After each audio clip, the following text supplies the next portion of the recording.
नमस्कार, स्वागत है आप सभी का बिगिन टू लर्न पर बीआईटी यानी बेसिक्स ऑफ इंफॉर्मेशन टेक्नोलॉजी की क्लास में। मैं हूं दीपक कुमार और आज हम पढ़ेंगे operating system and application software. अब से पहले मैं आपको बता दूं कि हमने जाना है, पिछले वीडियो में हमने जाना था कंप्यूटर की मेमोरी के बारे में और आज हम जानेंगे operating system and application software. मतलब आज का जो हमारा सेशन है ये लास्ट सेशन है थ्योरेटिकल, इसके बाद में हम प्रैक्टिकल शुरू करेंगे। उम्मीद है कि आप सारे वीडियोज को, सारे लेक्चर्स को कंटिन्यूस ले रहे हैं। तो सबसे पहले वीडियो शुरू करूं, आपसे एक रिक्वेस्ट ये है कि आप वीडियो कंप्लीट देखें, क्योंकि इसके बाद शायद आप बहुत बड़ी चीज मिस कर देंगे। बाकी बातें बाद में करते हैं, पहले हम अपने सेशन को शुरू करते हैं। तो चलिए चलते हैं सेशन पर, operating system and application software. तो सबसे पहले हम जानते हैं ऑपरेटिंग सिस्टम होता क्या है या फिर एप्लीकेशन सॉफ्टवेयर होता क्या है। ठीक है, तो ऑपरेटिंग सिस्टम के बारे में अगर मैं बात करूं तो ऑपरेटिंग सिस्टम आपका एक ऐसा प्रोग्राम कह सकते हैं इसे हम। ऑपरेटिंग सिस्टम आपका एक ऐसा प्रोग्राम होता है जो ह्यूमन बीइंग, मतलब आपका जो यूजर है और आपका जो सिस्टम है, इसमें दोनों के बीच में कम्युनिकेशन करने के लिए, दोनों का कम्युनिकेशन करवाने के लिए एक मीडिएटर कह सकते हैं इसे हम। कम्युनिकेशन मीडिएटर है ये आपका। मतलब अगर यूजर अपनी जो भी बात करवाना या कहना चाहता है, इंस्ट्रक्शन देना चाहता है, तो ऑपरेटिंग सिस्टम के थ्रू ही वो सिस्टम से बात कर सकता है, कम्युनिकेट कर सकता है, उसे इंस्ट्रक्ट कर सकता है या इंडिकेट कर सकता है। ठीक है, तो ये आपका ऑपरेटिंग सिस्टम ही है, जिसे मैं कहता हूं, इसे हम सोल ऑफ सिस्टम भी कहते हैं, सोल ऑफ कंप्यूटर भी हम इसे कह सकते हैं। ऑपरेटिंग सिस्टम को हम सोल ऑफ कंप्यूटर भी कह सकते हैं। अब इसकी जरूरत क्यों पड़ी? तो इसकी जो हमने पहचान बताई उसी में इसका आंसर छिपा है कि इसकी जरूरत पड़ी क्यों ऑपरेटिंग सिस्टम की। ऑपरेटिंग सिस्टम की जरूरत पड़ी क्योंकि हर एक यूजर जो है नहीं यूज कर सकता किसी भी सिस्टम को। अगर हम आप बच्चे के हाथ में मोबाइल पकड़ा दें तो क्या उसे ऑपरेट कर पाएगा? नहीं कर पाएगा। उसके लिए उसे ट्रेन करने की जरूरत पड़ेगी या फिर उससे संबंधित, उससे रिलेटेड एजुकेशन लेने की जरूरत पड़ेगी। कम से कम छोटी मोटी एजुकेशन लेने की जरूरत तो उसे पड़ेगी, या फिर कहीं ना कहीं सीखना पड़ेगा।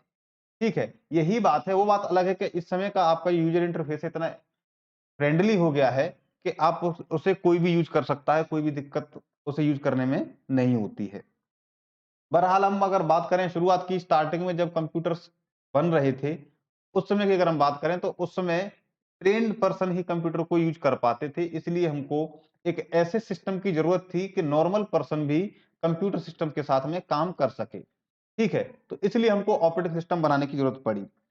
ये था वो आपका ऑपरेटिंग सिस्टम है और ऑपरेटिंग सिस्टम की नीड थी हमारे लिए।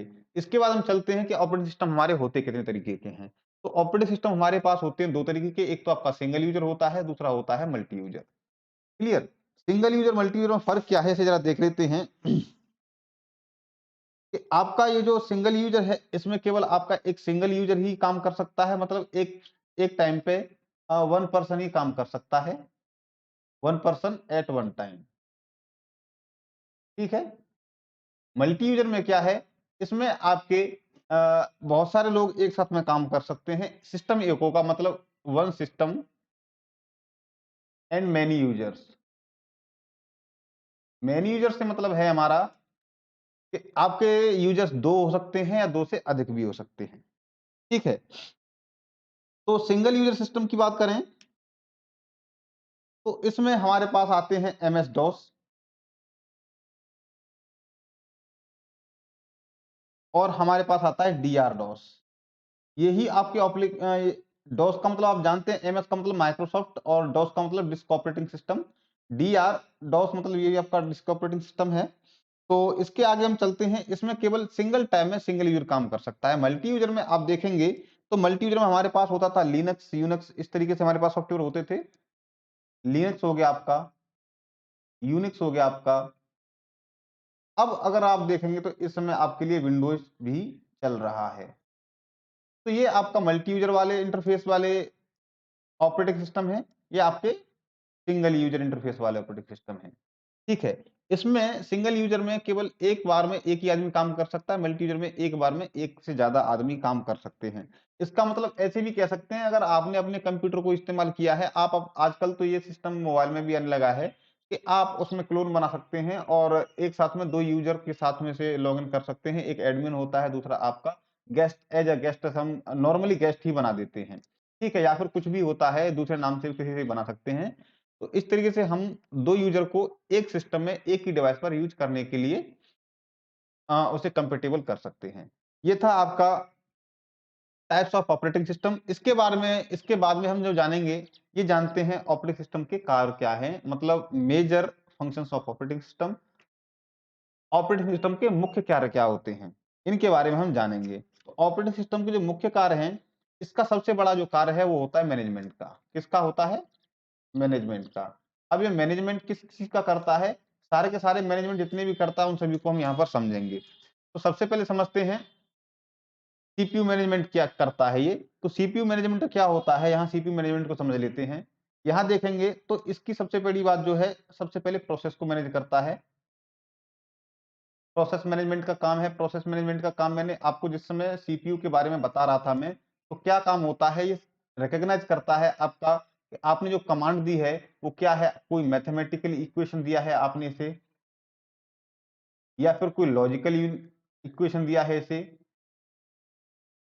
या फिर आपने इसे कुछ डेटा सेव करने के लिए कहा है, या फिर आपने कोई फाइल ओपन करने के लिए कहा है।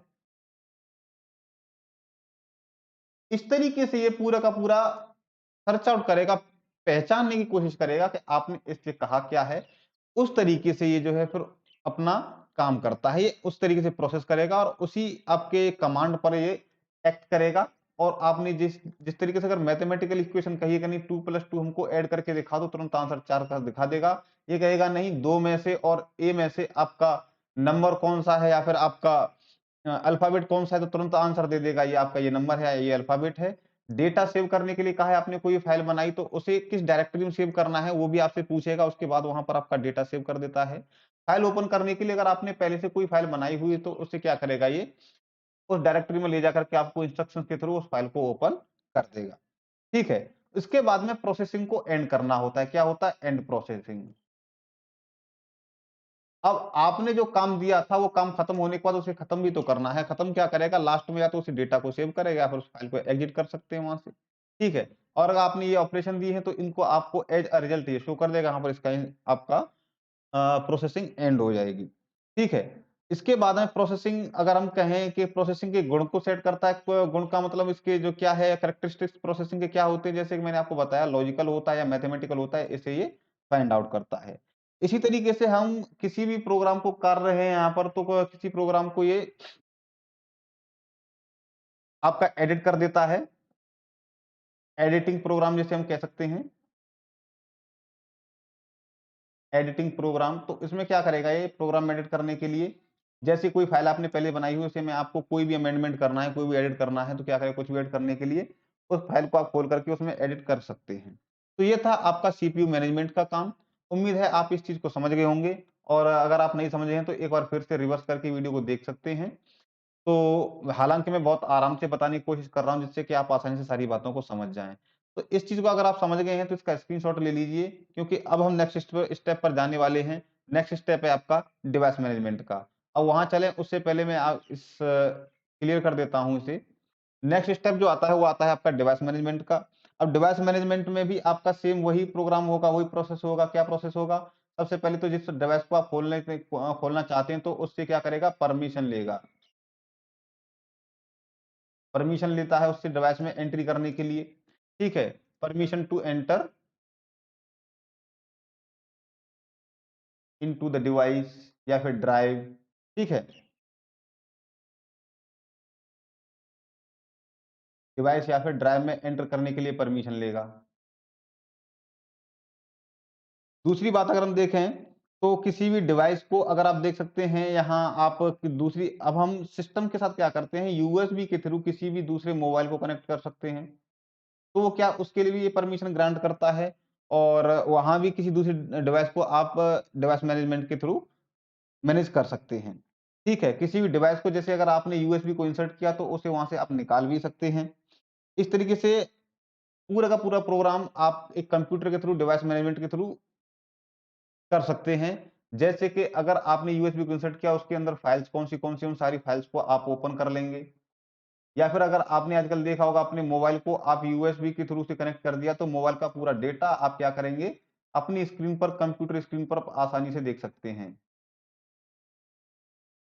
देख पाते हैं कि नहीं देख पाते? बिल्कुल देख पाते हैं। अगर आपने ऐसा यूज़ किया है तो आप देख सकते हैं। और अब से पहले एक और टेक्नोलॉज़ी चला करती थी जो नोकिया वाले फ़ोन्स में चलती थी। वो क्या था कि आप क्या करते हैं, नोकिया वाले फ़ोन को यूएसबी केबल के थ्रू कनेक्ट करिए इंटरनेट से। पहले फ़ोन से कनेक्ट करने के लिए यही एक प्रोसेस होता था कि आपको यूएसबी के थ्रू इंटरनेट पे चलाना पड़ता था। आज भी चला सकते हैं, स्मार्टफ़ोन में आप लगाइए, तो आप उसका मोबाइल फ़ोन का डेटा यूएसबी के थ्रू, और टेक्नोलॉजी इतनी हाई-फाई हो गई है कि आज आप फिर वाई-फाई के थ्रू भी पूरा का पूरा काम कर सकते हैं। मतलब वाई-फाई के थ्रू पूरा मोबाइल का डेटा आप अपने कंप्यूटर स्क्रीन पर देख पाते हैं। ये होता है आपका डिवाइस मैनेजमेंट। उम्मीद है आप इसको भी समझ गए होंगे। तो चलिए इसको भी मैं साफ कर देता हूँ, उसके बाद में हम बढ़ते हैं आगे। आगे बढ़ते हैं, यहाँ पर आता है आपका फ़ाइल मैनेजमेंट। तो जैसे मैंने आपको सीपीयू मैनेजमेंट में बताया था कि फाइल को किस तरीके से हम एडिट कर सकते हैं, कहाँ सेव करना है, कहाँ से ओपन करना है, वही है। और हम एक इसमें क्या करेंगे, सबसे बड़ी बात एक चीज़ मैं बताना भूल गया था कि आप न्यू फाइल बना सकते हैं। न्यू फाइल मेकिंग, आप नई फाइल बना सकते हैं, फाइल को आप एडिट कर सकते हैं, फाइल को आप कहीं से खोलेंगे, ठीक है? ओपनिंग फाइल, एडिटिंग फाइल, इतनी सारे के सारे फंक्शन मैं आपको बता चुका हूँ पहले भी। आप फाइल को एडिट भी कर सकते हैं। उसके बाद में आप फाइल को कुछ भी करिए, इसके साथ में नई फाइल बनाइए, सेव कर दीजिए, कहीं से भी किसी डायरेक्टरी में सेव करिए, कहीं भी करिए, ठीक है? या फिर उसमें कोई भी आप एडिट करना चाहते हैं, मैनेजमेंट करना चाहते हैं, उसका रंग रूप कुछ बदलना चाहते हैं, सारे काम आप जानते हैं। ये क्या होता है आपका फाइल मैनेजमेंट के अंदर जाकर के सारा काम होता है। चलिए उम्मीद है आप इसकी इस बात को भी समझ गए हैं। इसके बाद आता है आपका डेटा मैनेजमेंट। ये थोड़ा-सा समझने की ज़्यादा ज़रूरत है। डेटा मैनेजमेंट में क्या है आपका, जैसे हम डिवाइस मैनेजमेंट में काम कर रहे थे वैसे डेटा मैनेजमेंट में काम करेंगे। डेटा मैनेजमेंट के अंदर क्या है कि हम किसी भी यूएसबी के थ्रू डेटा को इसमें कॉपी कर सकते हैं। डेटा कॉपी करना, डेटा डिलीट करना, डेटा को डिलीट करना, ये है डिलीट। डेटा कॉपी करना, डेटा डिलीट करना, या फिर हम और दूसरी टेक्नोलॉजी जैसे आपका वाईफ़ाई हो गया या ब्लूटूथ हो गया, उसके थ्रू वाईफ़ाई से या फिर ब्लूटूथ के थ्रू ही हम ये सारा काम कर सकते हैं, ठीक है? तो डेटा को मेन जो है डेटा कॉपी करना, डेटा डिलीट करना और आपका नया डेटा, न्यू डेटा बिल्डिंग, हम नया डेटा भी बना सकते हैं। जैसे कि मैं आपके लिए ये वीडियो रिकॉर्ड कर रहा हूँ, आपका नया डेटा तैयार कर रहा हूँ। तो ये आपका डेटा मैनेजमेंट है। या फिर सबसे बड़ी बात ये है कि आप डेटा को सेव करना। सेविंग डेटा, तो सेव डेटा को सेव कहाँ करेंगे आप? किस डायरेक्टरी में सेव करना है? डिवाइस के कहाँ पर जाकर के सेव करना है? कौन से डिवाइस में सेव करना है, किस डायरेक्टरी में सेव करना है, वो सब यहाँ से आप देख सकते हैं, पूरा डेटा। ठीक है? ये था आपका डेटा मैनेजमेंट। इसके बाद में आपका जो आता है, उसे हम जानेंगे प्रोसेस मैनेजमेंट। प्रोसेस मैनेजमेंट में क्या होता है, हम ये चीज़ भी हम यहाँ जानते हैं। तो प्रोसेस मैनेजमेंट में चल रहे हैं, उससे पहले इसे साफ कर लेते हैं। आपका जो प्रोसेस मैनेजमेंट है, यहाँ पर हम जानेंगे, जैसे हमने अभी जाना था कि आपके पास ऑपरेटिंग सिस्टम 2 होते हैं। एक तो आपका सिंगल यूज़र होता है, सिंगल यूज़र ऑपरेटिंग सिस्टम, और दूसरा होता है आपका मल्टी यूज़र। यही तो जाना था हमने, single user operating operating system और मल्टी यूज़र ऑपरेटिंग सिस्टम। अब ज़रा देखिए इसमें क्या होता है, सिंगल यूज़र में क्या है, आप केवल एक बार में एक ही प्रोग्राम को कर सकते हैं। मतलब एक टाइम पर, सिंगल टाइम में आप क्या करेंगे, सिंगल टाइम में सिंगल प्रोग्राम को रन कर सकते हैं, सिंगल प्रोग्राम को रन कर पाएँगे, उसी में कुछ भी कर पा रहे हैं आप। जैसे एमएस डॉस का मैंने एग्ज़ाम्पल दिया था, वहाँ पर केवल सिंगल एक ही यूज़र होता है, एक ही प्रोग्राम को आप एक बार रन करा सकते हैं और उसी में जो कुछ भी करना है आप कर सकते हैं। ठीक है? जो प्रोग्राम आपने ओपन कर रखा है उसी को आप या तो एडिट कर लीजिए या फिर सेव कर लीजिए, कुछ भी कर लीजिए, सिंगल टाइम में सिंगल वो करेंगे। लेकिन मल्टी यूज़र ऑपरेटिंग सिस्टम में क्या होता है, आप यहाँ पर मल्टी यूज़र वाले में क्या करेंगे, एक टाइम पर मल्टीटास्किंग जिसे हम कह सकते हैं, पहले कहते हैं, जैसे मैं आपको पहले ही बता चुका हूँ, मल्टीटास्किंग ये होता है। मल्टीटास्किंग का मतलब है आप एक टाइम पे म्यूज़िक भी सुनिए, एक टाइम पे आप पेंटिंग भी करिए, साथ-साथ में पेंटिंग करते चलिए म्यूज़िक सुनने के साथ-साथ में। वहीं पर आप कोई भी टाइपिंग का काम भी कर सकते हैं, कोई भी फ़ाइल आप नई बना सकते हैं। तो यहाँ मल्टी यूज़र में आप ये देख सकते हैं दोनों में फ़र्क क्या है, कि यहाँ पर केवल कमांड के थ्रू काम कर रहे थे, सिंगल यूज़र था, सिंगल प्रोग्राम को आप उसी को रन करवा पा रहे थे, या तो एडिट कर लीजिए या फिर नया प्रोग्राम आप बिल्ड कर लीजिए। यहाँ मल्टी यूज़र में क्या है, आपको एक प्रोग्राम पे एक ही समय पर आप एक यूज़र को क्या कर सकते हैं, आप म्यूज़िक भी सुनवा सकते हैं, आप उसमें पेंटिंग भी करवा सकते हैं, आप उसमें टाइपिंग भी करवा सकते हैं और भी बहुत कुछ उसमें आप करवा सकते हैं। तो ये है आपका प्रोसेस मैनेजमेंट का, ठीक है? इसके बाद जो नेक्स्ट आता है आपका वो आता है मेमोरी मैनेजमेंट। मेमोरी मैनेजमेंट में क्या है, आपके जो आपका हार्ड ड्राइव होता है कंप्यूटर का, हार्ड ड्राइव का हम क्या करते हैं, बहुत सारी ड्राइव बना देते हैं, जैसे सी ड्राइव देखा होगा आपने कंप्यूटर में, आपका डी ड्राइव, ई ड्राइव, ये ड्राइव के नाम होते हैं। तो ड्राइव में कौन-सी डिवाइस का सबसे बड़ी बात जो होती है, आपका स्पेस मैनेजमेंट होता है यहाँ। स्पेस मैनेजमेंट है कि सी ड्राइव में कितना स्पेस रखना है, डी ड्राइव में कितना रखना है, ई ड्राइव में कितना रखना है। ऊपर से अगर स्पेस को कम या ज़्यादा करना है तो भी हम इसकी हेल्प से कर सकते हैं। ठीक है, ये आपका मेमोरी मैनेजमेंट हो जाता है। ठीक है, तो यहाँ से हमने देखा कि हमारा जो ऑपरेटिंग सिस्टम है बहुत सारे काम को किस तरीके से अंजाम देता है। तो इसके बाद में और भी कुछ मैनेज करता है, ये बहुत सारे दूसरे फंक्शंस को मैनेज करता है, जैसे कि मैं बता रहा हूँ, टेक्स्ट को आप एडिट कर सकते हैं। जैसे मैंने आपको बताया टेक्स्ट एडिटर इसमें हमारे पास होता है, ठीक है? इसके बाद में आपके पास यहाँ देख सकते हैं आप डेट एंड मंथ को भी आप इसमें देख पाते हैं, सेट कर पाते हैं।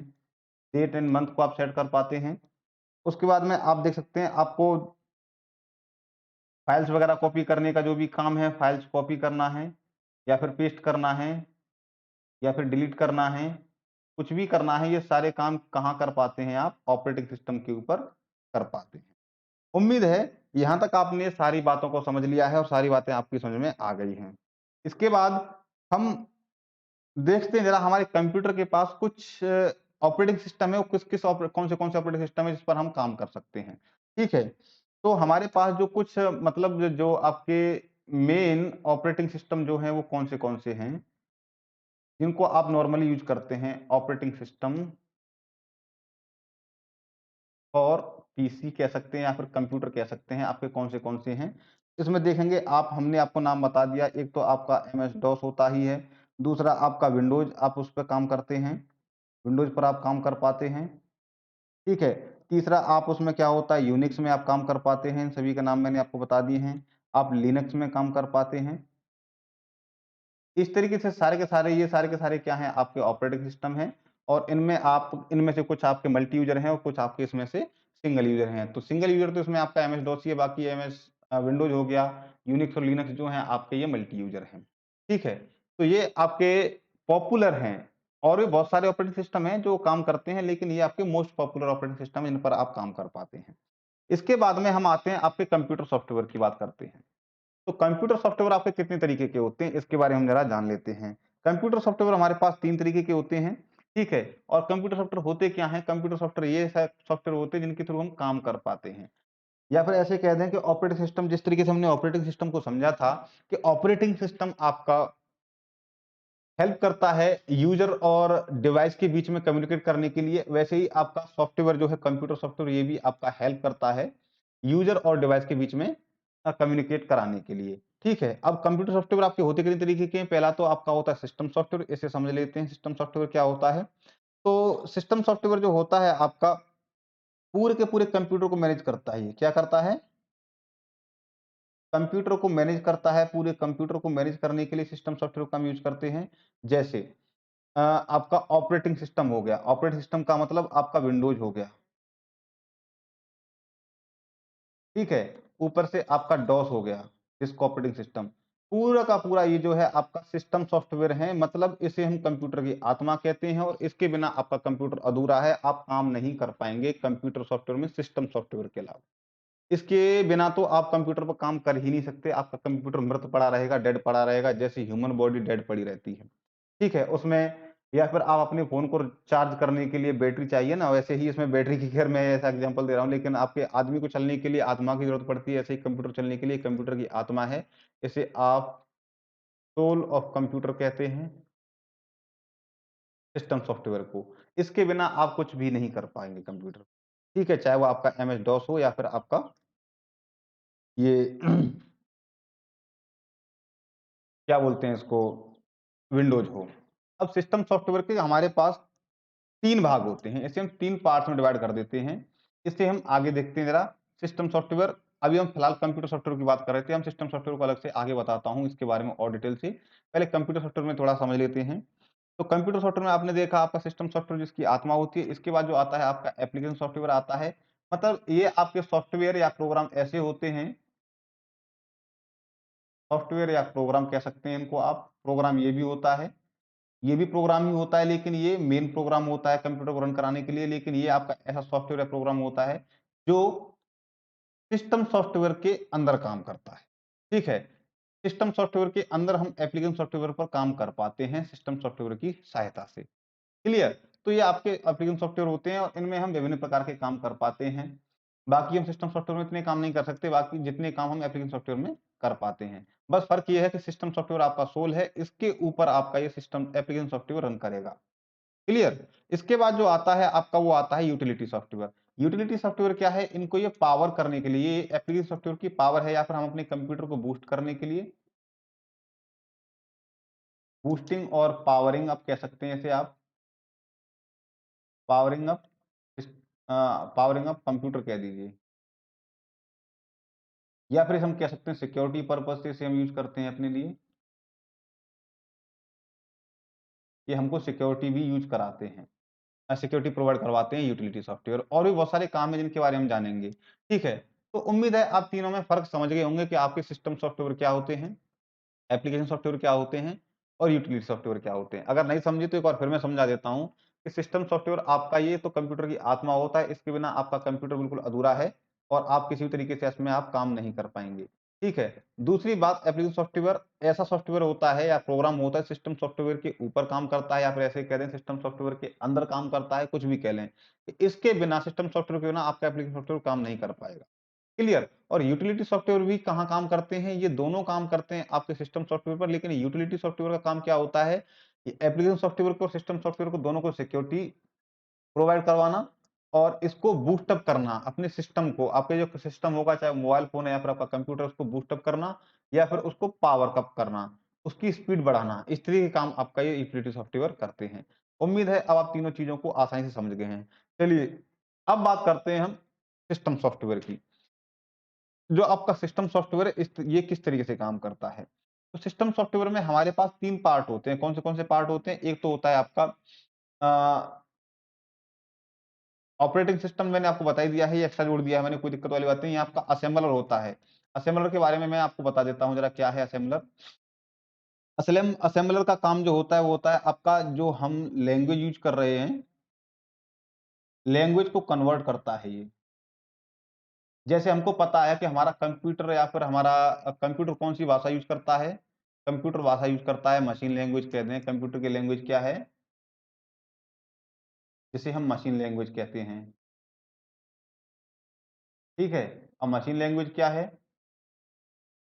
मशीन लैंग्वेज है सर आपकी बाइनरी लैंग्वेज। मशीन लैंग्वेज आपकी बाइनरी लैंग्वेज तो है ही। ठीक है? बाइनरी लैंग्वेज क्या है आप जानते हैं, 01 01 01, इस तरीके से आपकी बाइनरी लैंग्वेज मशीन लैंग्वेज में आपकी आती है। कंप्यूटर तो केवल 01 01 समझेगा। अब हम क्या कर रहे हैं, हम दबा रहे हैं कि मेरा नाम दीपक है, तो कंप्यूटर दीपक कैसे लिखे? इसे तो नहीं पता दीपक क्या होता है, कौन सी इंग्लिश की भाषा है या आपकी हिंदी की भाषा क्या है, वो इसे नहीं पता। लेकिन जैसे हम कंप्यूटर की कीबोर्ड पर इन बटन्स को, कीज को प्रेस करेंगे तो समझेगा, वो अपनी डिकोड करेगा और एनकोड करेगा। एनकोडिंग डिकोडिंग का काम होता है लैंग्वेज के मामले में असेंबलर का। ठीक है? तो ये लैंग्वेज को कन्वर्ट करेगा, हमारी जो लैंग्वेज है ह्यूमन लैंग्वेज को कन्वर्ट करेगा। किसको? ह्यूमन लैंग्वेज को ये कन्वर्ट करता है,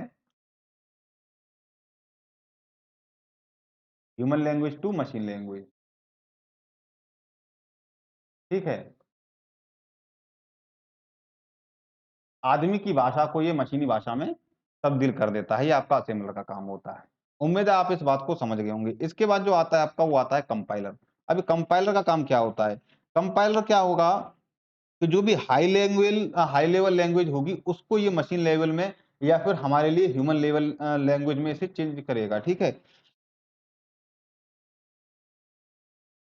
तो कंपाइलर का काम भी एक तरीके से देखें, मेन असेंबलर का काम जो है ये ह्यूमन लैंग्वेज को चेंज करता है, मशीन लैंग्वेज, लेकिन कंपाइलर क्या करता है, ये भी लैंग्वेज कन्वर्ट करता है, ये भी आपका लैंग्वेज कन्वर्टर ही है।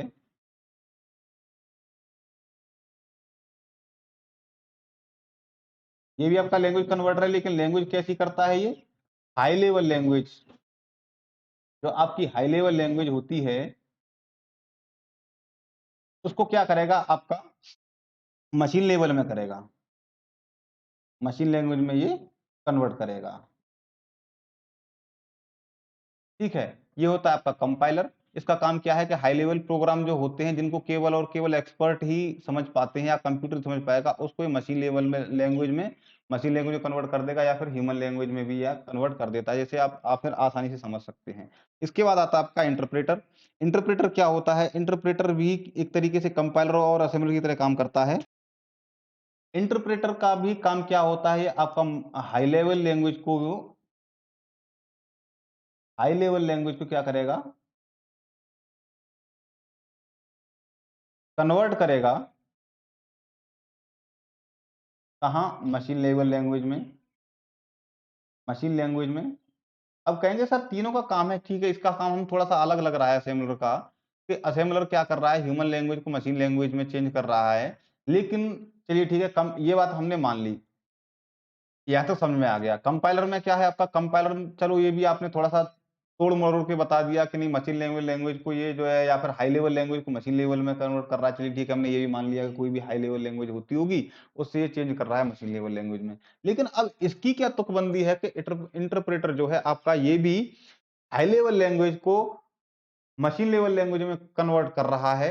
तो इसका मतलब क्या हुआ, हमें जरा ये बता दीजिए। मतलब आप बेवकूफ बना रहे हैं, बेवकूफ नहीं बना रहे हैं। इनमें थोड़ा सा कंपाइलर में इंटरप्रेटर में फर्क इतना है कि जो इंटरप्रेट कंपाइलर है आपका सिंगल टाइप में एक बार में आपका पूरी लैंग्वेज को कन्वर्ट कर देता है, हाई लेवल लैंग्वेज को मशीन लैंग्वेज में। लेकिन इंटरप्रेटर क्या करता है, इंटरप्रेटर करता है लाइन बाय लाइन, ये लाइन बाय लाइन कन्वर्ट करेगा ये। ठीक है, ये चीज ध्यान रखना है, ये इंटरप्रेटर जो करता है लाइन बाय लाइन करता है, कंपाइलर करता है आपका हाई लेवल लैंग्वेज को मशीन लेवल लैंग्वेज में एक साथ करेगा। असेंबलर क्या करता है, ह्यूमन लैंग्वेज को मशीन लेवल में एक साथ में कर देता है। ठीक है, जिस तरीके से आप इंसर्ट करते जाते हैं उस तरीके से ये काम करता जाता है।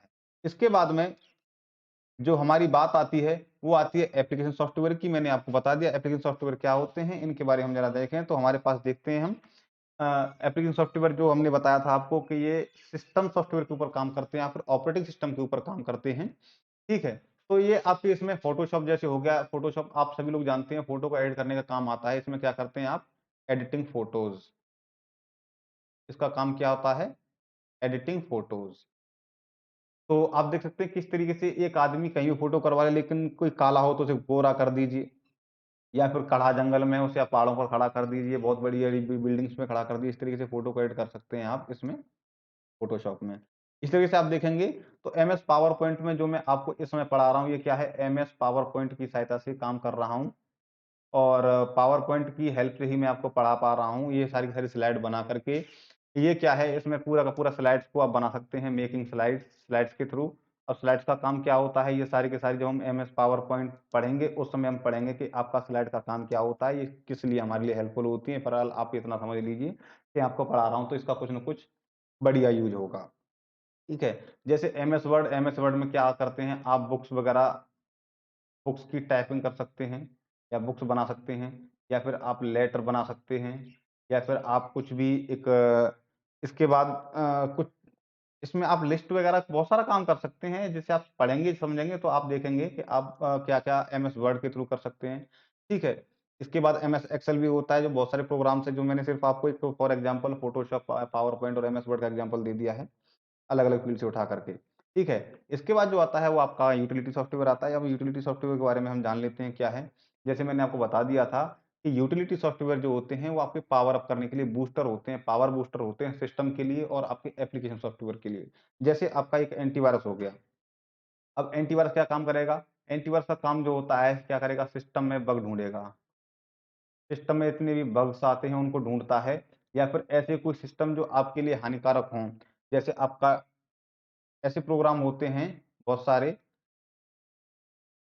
एक तो प्रोग्राम है ट्रोजन हॉर्स, मतलब आपको पता भी नहीं चलता, आपके ये आपको आपको नहीं दिखेंगे आपके सिस्टम में आते वक़्त। ये आपके सिस्टम के अंदर एंटर कर जाते हैं और आपकी फाइल को करप्ट कर देते हैं। ठीक है, ट्रोजन हॉर्स में से एक बहुत ज़्यादा पॉपुलर प्रोग्राम है। ये भी होते ही कंप्यूटर प्रोग्राम है, लेकिन ये क्या कंप्यूटर के जिस तरीके से हमारे सोसाइटी में 2 तरीके के लोग होते हैं, तो पॉजिटिव और नेगेटिव, मतलब अगर आप कुछ लोग आपके साथ खड़े हैं, लेकिन कुछ लोग आपके खिलाफ खड़े हो जाएँगे। तो ये खिलाफ खड़े होने वालों में से होते हैं आपके। इसलिए एंटीवायरस फिर इनके खिलाफ खड़ा होता है। कुल मिलाकर ये है कि ये सिस्टम के साथ होता है, ये सिस्टम के खिलाफ होते हैं। कंप्यूटर सिस्टम के खिलाफ, ठीक है? तो इनको ये खत्म करने का काम करता है, ये आपका योद्धा है, ये फौजी है। क्लियर? एंटीवायरस एक फौजी का काम करता है। इतनी बात आपको समझ में आ गई होगी। जैसे आप देख सकते हैं बैकअप बैकअप सॉफ्टवेयर है, बैकअप सॉफ्टवेयर बहुत सारे आ रहे हैं आजकल मार्केट में, देखा होगा आपने। जैसे अगर आपसे बाय मिस्टेक कोई भी डेटा आपसे डिलीट हो गया है, तो डिलीटेड डेटा को क्या करेगा ये?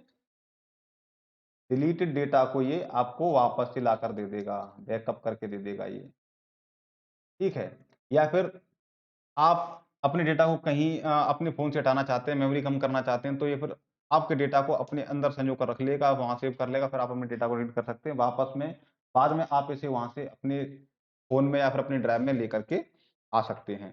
इसके बाद आपका क्लिपबोर्ड मैनेजर होता है, जैसे आपने देखा होगा, जिसमें आप अगर एमएस वर्ड में काम कर रहे हैं या फिर एमएस वर्ड में नहीं, आप कहीं भी काम कर रहे हैं, तो कुछ भी आपको टेक्स्ट कॉपी करना है, तो टेक्स्ट कॉपी करेंगे, तो ये क्लिपबोर्ड होता है जो आपका, जैसे आपने देखा होगा अपने हाथ में कॉपी या फट्टा लेकर के बैठे होते हैं लिखने के लिए, तो उसी तरीके का यही काम होता है। कोई फट्टा लेके बैठा होता है, इसके पास जाओ, फटाफट से उससे अपने पास नोट कर लेता है, फिर आपको जहाँ भी करना है जस्ट आप उसे पेस्ट कर दिए तुरंत।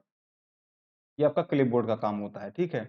डेटा कंप्रेशन का काम होता है, जैसे आपने देखा होगा यूटिलिटी सॉफ्टवेयर में बहुत सारे सॉफ्टवेयर आते हैं। आपका कोई भी वीडियो है, जैसे मेरा वीडियो बहुत बड़ा हो गया, वीडियो का साइज़ जो है बहुत बड़ा हो गया, ये आपका हो गया 2-3 जीबी का हो गया, तो मैं क्या कराऊँगा, मैं करूँगा आपका इस साइज़ को कम करूँगा, मुझे कराना है इसे अपलोड करने में मेरे पास बड़ी दिक्कत आएगी, तो क्या करूँगा, मैं इसे कंप्रेस कर दूँगा इसका साइज़, मतलब क्वालिटी भी इसकी डाउन ना हो, इतनी डाउन ना हो, इतनी होनी चाहिए। क्वालिटी भी इसकी डाउन ना हो, क्वालिटी मेंटेन बनी रहे और आपका साइज़ भी कम हो जाए। उस तरीके से डेटा कंप्रेशन का काम करते हैं, ये आपके यूटिलिटी सॉफ्टवेयर होते हैं। उम्मीद है आप इन सब चीज़ों को समझ गए होंगे और इसके बाद में हम शुरू करेंगे अपना प्रैक्टिकल वाले जितने भी सेशन है उनको शुरू करेंगे। यहाँ तक आपकी समझ में सारी चीज़ें आ गई हैं। उम्मीद है आपने पूरी वीडियो को देखा है। ये था हमारा आज का टॉपिक, आज का सेशन। ये था आपका ऑपरेटिंग सिस्टम और एप्लीकेशन सॉफ्टवेयर। इन सब के बारे में आपको बहुत अच्छी तरीके से पता चल गया होगा। इन सब में आप अंतर भी और फ़र्क भी समझ गए होंगे किस-किस तरीके से कौन-सा प्रोग्राम काम करता है। ठीक है? तो अगर आपने वीडियो को देखा है लास्ट तक तो आपका बहुत-बहुत धन्यवाद और अब चलते हैं हम अपने ज्ञान की बात की तरफ। ज्ञान की बात ये है कि आपने अगर अभी तक यूट्यूब चैनल को सब्सक्राइब नहीं किया है, पहली बार आए हैं, तो इसे सब्सक्राइब करके जाइए जनाब। ठीक है? आप हमें टेलीग्राम पर जॉइन कर लीजिए, वहाँ पर आपको सारी की सारी पीडीएफ मिलती हैं। ठीक है? फेसबुक पर भी आपको सारी की सारी लिंक्स मिलेंगी और पीडीएफ्स भी मिलेंगी। ठीक है? तो यहाँ पर आपको तीनों में से क्या करना है, आप सर्च करिए बिगिन टू लर्न और वहाँ पर आपको सारी चीज़ें यूट्यूब पर आप ढूँढ सकते हैं, टेलीग्राम पर आराम से मिल जाएगा, फेसबुक पर आपको आराम से मिल ठीक है, तो बिगिन टू लर्न आपको आसानी से मिल जाएगा, लोगो आपको स्टार्टिंग में देख ही लिया है, वहाँ से आप अपना लोगो ले सकते हैं। अगर आपको वीडियो अच्छा लगा तो आप इसे शेयर करिए, आपको ये नॉलेजेबल वीडियो है तो आप इसे बिल्कुल शेयर करिए, ज़रूर शेयर करिए। ठीक है? तो जिससे कि दूसरे लोग भी जानकारी ले पाएँगे। चलिए मिलते हैं नेक्स्ट वीडियो में, जो आपका अगला सेशन होगा वो होगा आपका प्रैक्टिकल सेशन, जिसमें हम एमएस ऑफिस के बारे में जानेंगे। पहले इंट्रोडक्शन, उसके बाद में हम एमएस वर्ड से शुरुआत करेंगे। तो मिलते हैं नेक्स्ट वीडियो में एमएस ऑफिस के साथ में। तब तक के लिए बने रहिए बिगिन टू लर्न के साथ। धन्यवाद।